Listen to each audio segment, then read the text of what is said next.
pastor of a church is telling me that he's in love with me. And he made it very clear, though, that he also loved his wife. And I remember him saying to me, "Don't you know, Monica, that you can be in love with more than one person? So I'm in love with you and I'm in love with my wife."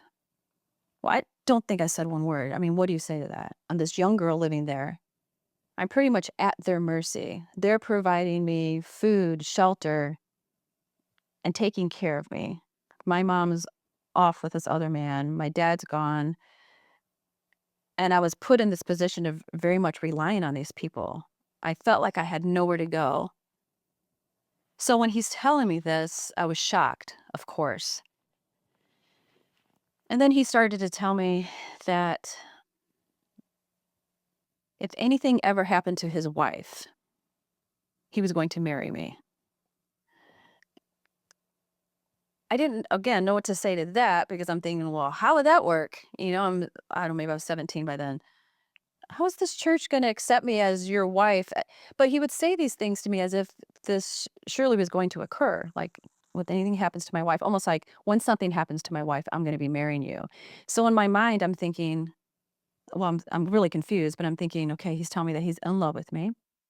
I'm going to marry him if something happens to his wife. And I remember sitting in the kitchen again, another kitchen memory, but I remember sitting at a little table where they had a telephone. And I remember hearing his wife cry upstairs. And then I could hear them coming down the stairs together. I don't know if he was carrying her or she was definitely leaning on him a lot and walking through the kitchen out to the garage and him saying, "I've got to get her to the hospital. She's not doing well." And I'm sitting in the kitchen thinking, "Oh my gosh, this is where it happens." And I was so fearful that she was going to die. Well, she ended up having something happen to her where she required surgery.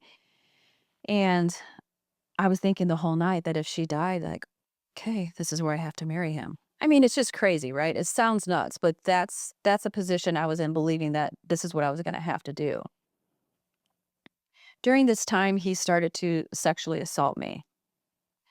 And of course, it'd be at night when nobody was awake, nobody was around, or maybe one time I remember his wife being out of town and driving home with him back to the house from church, and it happening in the car ride on the way home. And, I was very lost and broken, confused, scared. There are so many so many words that I could use to try to describe how I was feeling. But more than anything, I didn't feel like I had a choice.